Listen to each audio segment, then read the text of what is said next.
Good morning, folks. Welcome aboard another day of Building EV. Today we're not going into the boat.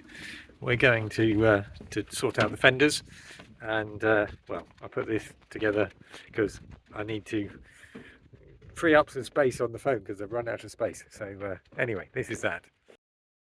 So first, because I've got manila tip cats and buttons and what have you, then it was suggested to me that I could treat them with a wood preserver type stuff, and that would help them last longer.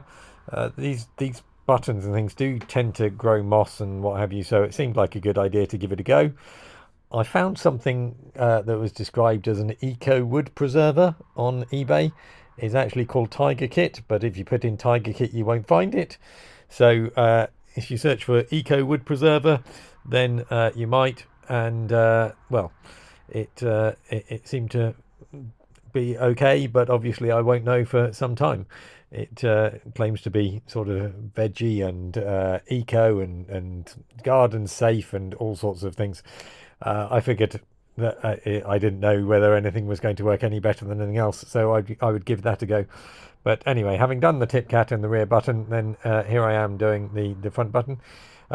Bonus points if anybody can guess what the receptacle is that I'm using. Comments or guesses in the description below. Good luck. I'll give you a clue. I saw this some 50 years ago.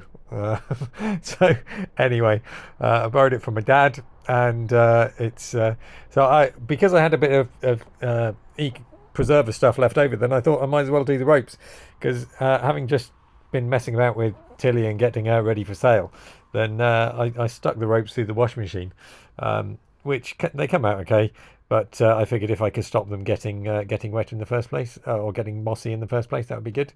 So these are the last things. They're not they're not so I don't think they'll have taken it quite as well, but they're modern plastic stuff. But because I wanted red and green for the from either side on my two bow lines, not bow lines, center lines, then they couldn't be. Well, I guess I could have got a red and green fence preserver. Anyway, I didn't, but so here I am having a go at just figuring out where I want them to sit. I should also mention that I found a really decent company that does all the shackles and everything. So they're called GS Products, and I was able to find some bow shackles and other things, decent sized shackles at a pretty good prices for stainless steel. I got the type that have an Allen key inside the pin for doing them up and undoing them, just because I feel it looks a little bit neater than the little tags that stick out. And anyway, so that was what I wanted to do. But also I was having trouble finding shackles that were of a decent enough size, because the attachment points on this hull are, well, substantial, bigger than they are on Tilly for sure, by quite a long margin. But anyway, having decided that I wanted them to sit there, then that seemed about right, but not quite. You know, there's always a bit of fiddling to do. There were plenty of discussions had with other people as they were coming past. You saw Dave helping hold one of them on a moment ago, and we discussed at great length where exactly they should hang and what have you. I don't have any hook down the bottom to keep it in the same place, but that's generally regarded as a good thing these days, so that they can be lifted up. Now I am off, turning the boat round, ready to do the button on the bow. I chose a V button. Thanks for helping me come in there, Dave.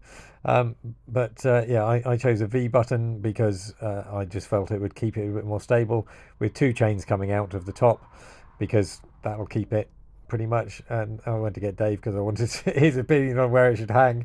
And anyway, this is one of those things where, again, this is supposed to be able to lift up, but given how short my the lines are at the bottom, then I'm pretty sure that it's not going to lift up too much anyway.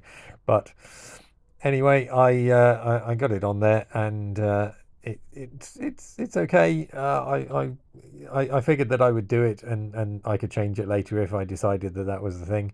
Um, so it just I wasn't quite happy with this, but well, you could go on fiddling for a long time, and in the end, then I think I added a link in and what have you, but that is where it is, and so I'll take you with me for a ride as I spin back round to put Evie to bed for the night. Um, Much easier with a bow thruster than it is on Tilly. Um, Certainly an expensive barge pole, but anyway, does make life easy. And there's Dave helping me moor up. So with the sun going down over there, blazing into my eyes, then the fenders have now been on for a few weeks, I guess. You can see there's a slight sort of discoloration in the top of the tip cat, so I'm guessing that just means I didn't kind of get to it with the tiger stuff, whatever it was called, quite as thoroughly as the others. And down at the front, then I will show you that. So I think you can just about see there. Then that needs lifting up a little bit, actually, I've decided, and which means I can take out the extra links that I put into the top, and I've got some coolant hose, straight coolant hose, to go either side of the I don't know what the bit on the nose is called, but anyway, that bit. So I'll be shortening those, but pretty much it's done. They look good, and I'm very pleased with them. As I've mentioned before, they were made by a chap, very nice chap, who runs a company called Not for Profit. I will stick some links in the description, because that's a very good thing. He supports charities and so on. So anyway, check him out if you're after fenders and buttons and things like that. Cheers.